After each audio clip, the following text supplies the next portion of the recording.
Ini dia sapi-sapi Aceh. Sapi Aceh yang tertisa di Desa Lampagu, Aceh Besar. Ini dia sapinya, sapi Aceh yang masih ada dan tertisa di Desa Lampagu, Aceh Besar. Ini yang di budaya Desa Lampagu, Aceh Besar lah sapi Aceh. Itu dia sapi-sapi Aceh.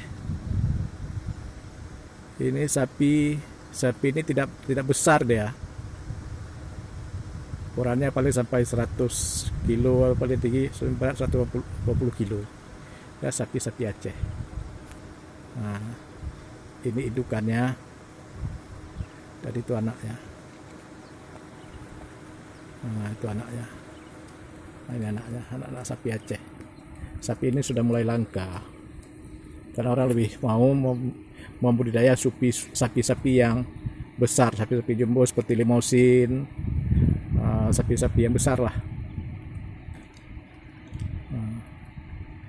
Ini sudah jarang dibudidaya sapi-sapi ini karena pertumbuhannya lambat. Ini sapi Aceh, ini sapi Aceh. Ada sekitar 5 ekor lagi di Desa Lampagu ini. Ya, jadi sapi-sapi ini dibudidaya di pesisir pantai, dia mencari makan di pesisir pantai Desa Lampagu. Dibudidaya di pesisir pantai, dia cari makan di sini, di tepi jalan makannya, cari makan di jalan. Ada rumput-rumput di tepi jalan dia makan. Itu ada rumput di jalan dia makan. Juga ada gunung, dekat gunung di sini dia bisa cari makan di gunung, dekat kolam-kolam ikan rakyat nih.